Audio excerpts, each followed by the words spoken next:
Today I'm having a very I consider it a very Dongbei kind of food. Dongbei is the region of China that I live in, the northeast.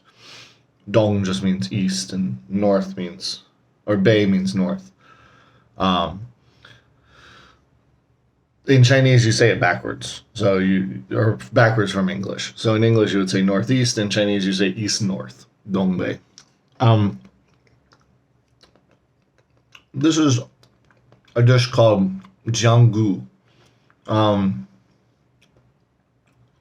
jiang just means sauce. Um, in this case, I think it means more like marinade, um, but it can mean any kind of sauce. And gu means bone, um, or meat on a bone. I guess it can also mean, but it generally just means bone. Um, but what this is whole big pieces of pork bone with meat on it that have just been slow cooked in a like a kind of stewy broth marinade kind of sauce. Um, so it's just a sort of sometimes you eat it with your fingers, sometimes you eat it with chopsticks. You can do it either way. But it's basically like pork bones with meat on them that have been cooked till the meat's falling off the bone, basically. Um, the sauce is basically just like pork fat broth and soy sauce. There might be a few other seasonings added in, but it's not a super complicated sort of broth. But you just cook it for so long that it develops a ton of flavor. And it's a very kind of well, I'm eating it in the summer now, but it's a very kind of wintry food. It's the sort of thing that on a cold winter day, this is like super hearty and filling, and it's a very northern kind of thing. Um, so basically, the one I got, this has two. I got it has two big pieces of bone. I think this might be part of a rib bone.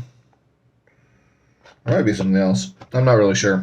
And then this is definitely uh, some big ass. You can see on the back the bones here, and it's just bones with meat on it. And you basically use your fingers or your mouth or your chopsticks and pull the meat off the bone, and just kind of you eat the meat, and then at the end you can kind of gnaw on the bones.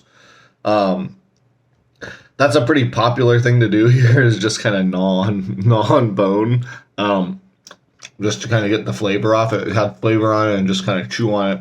You get this with chicken and with pork. Often the same style of thing will be called a pork elbow. Um, Zhouzi, I think, or Zhuozi. I've forgotten the Chinese on that one. I think it's Zhouzi, which is just the kind of the knuckle bone, or not the that's not the right word, not knuckle bone. It'll be the end of a bone, like you know how like if you look at a long bone, it'll have a knob on the end. It'll just be kind of cut off around there with just the knob with some like tendon that's been and meat on it, and you just kind of gnaw on that and get everything you can off of it.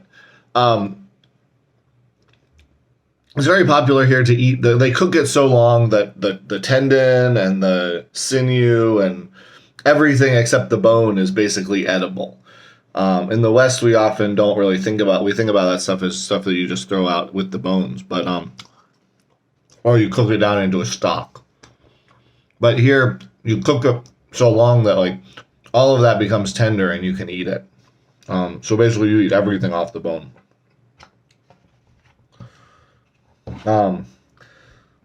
This one is some other parts. Like this has a lot of little flat bones. I don't really know exactly which part of the animal that comes from, but you know, you just kind of gnaw the meat off the bone.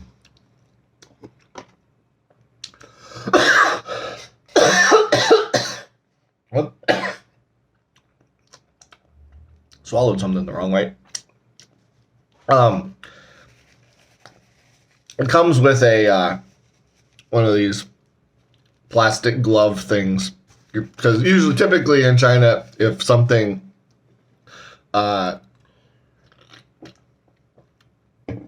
you're supposed to eat it with your hand.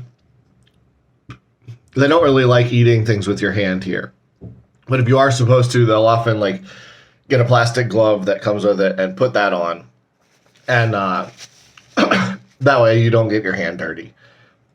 I kind of like getting my hand dirty and then lick, in the West we like licking our fingers or whatever, but that's a very Chinese thing to not want your hands to get dirty, so you put on gloves. And I'm sure people in the West would appreciate that as well, like if they don't want to get their hands dirty. But I quite enjoy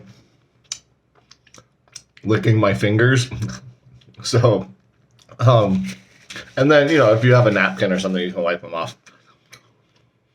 But I think that's just a personal preference one.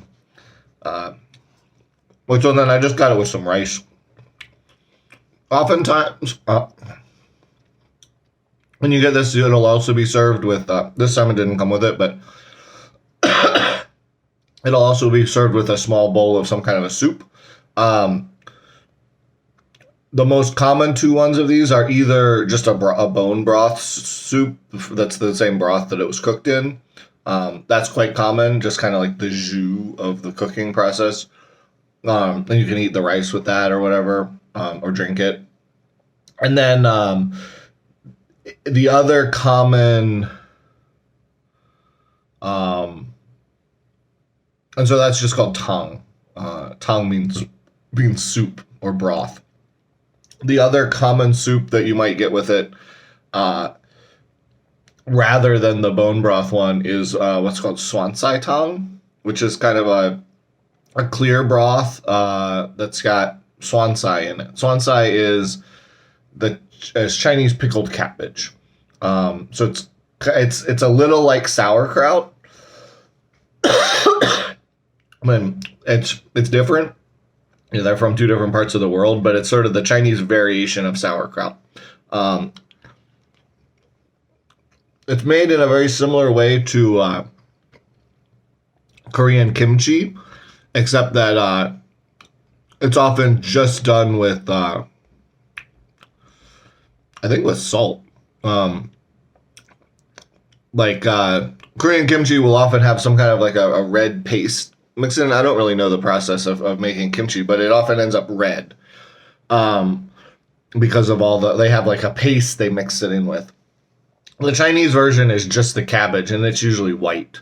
So it's not, there's two kinds of, there's a lot more than two kinds of cabbage, but there's two main variations of cabbage. There's the head style, and then there's the long, skinnier kind that's, or not skinny, but the longer kind. That the one that people in the West are most familiar with of this style is like Napa cabbage or bok choy or things like this.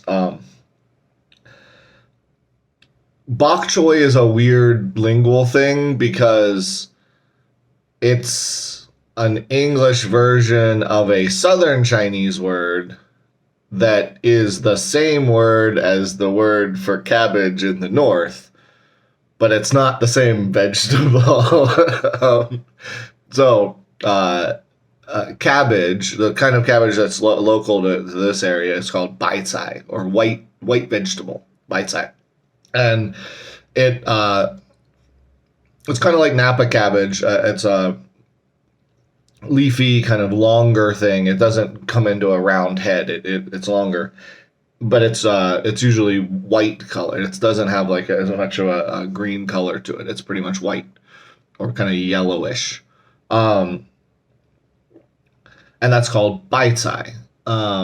In the South, if you take those same characters to the South in one of the other dialects, it ends up sounding more like bok choy instead of baitai.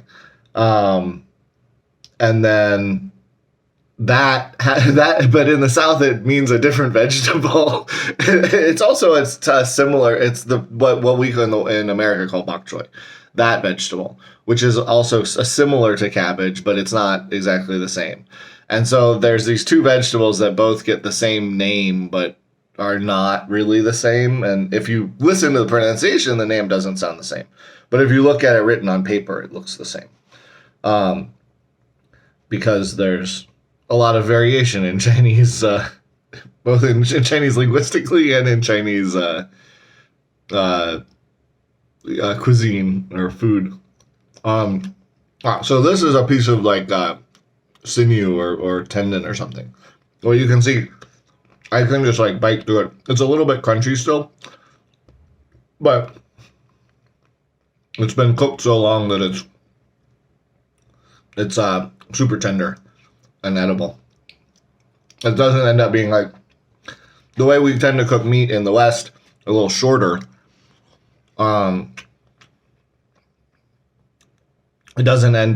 That tendon doesn't end up becoming like particularly edible. So that's just a variation on this kind of style of food. So yeah, what I was saying, I got sidetracked there.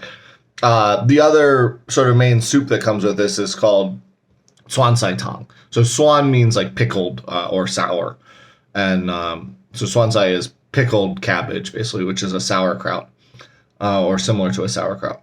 And they have a soup they make out of that with like kind of a clear broth, and it's just got pickled cabbage in it. And that you'll often get that soup with this as well. That's a pretty common those two flavor profiles are very popular here because the pickled cabbage kind of cuts through the grease of the meat. But this variation that I got, it just came with the meat and the rice. It didn't come with any of the soup or whatever. I probably could have like on the menu like found the side things and got it, but I didn't really. I was ordering quickly and just kind of grabbed the main dish and the rice. This was it came together, which is called a taocan. So taocan, tao means package and san means food. So taocan just means a package deal.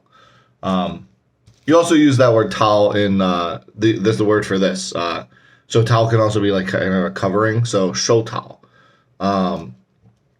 Shou tao is a glove for your hand. Well, this is a pretty simple dish, so I think I've pretty much explained everything I can about it, but thanks for watching.